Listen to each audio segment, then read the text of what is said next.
gentlemen, welcome to our session on Human Resource Management. HRM is all about managing an organization whose valuable asset is its people.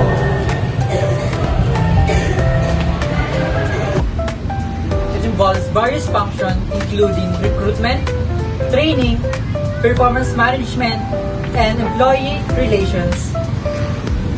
Let's start with recruitment and selection. This focuses on attracting and hiring the right talent for the organization. We create job description, source candidates, and we conduct interviews to find the best fits for our teams.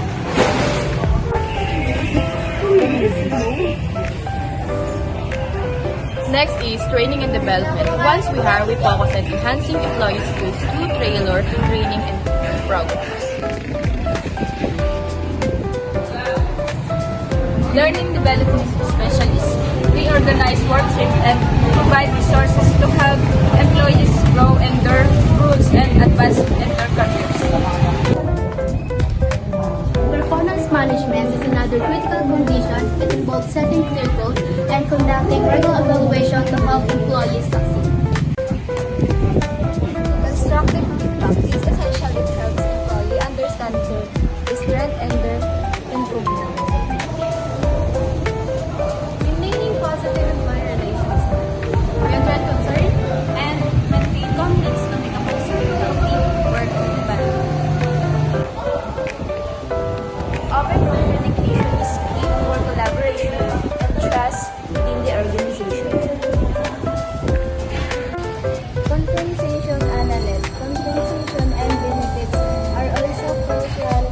We design competitive salary, structure and benefits program to attract and retain talent. Our incentives align with industry standards, ensuring employees feel valued and motivated. Lastly, compliance ensures we adhere to labor laws and regulations, protecting both the company and its employees. Effective HRM enhance employee satisfaction, which is directly impacts productivities and retention rate. It's not just about outliers. It's about creating positive workplace culture that fosters engagement. Research shows that companies with strong HRM practices see a 30% increase in employees' engagement and a 25% decrease in turnover. Let's summarize the key takeaways. First, prioritize recruitment, hire for fit and potential.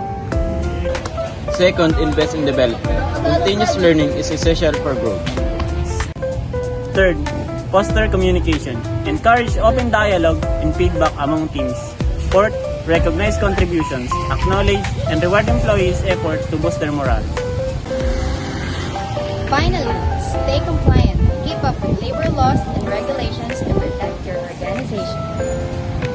By prioritizing the well-being and development of employees, organization can thrive and achieve their goals. Let's continue to unlock the potential of our workforce together.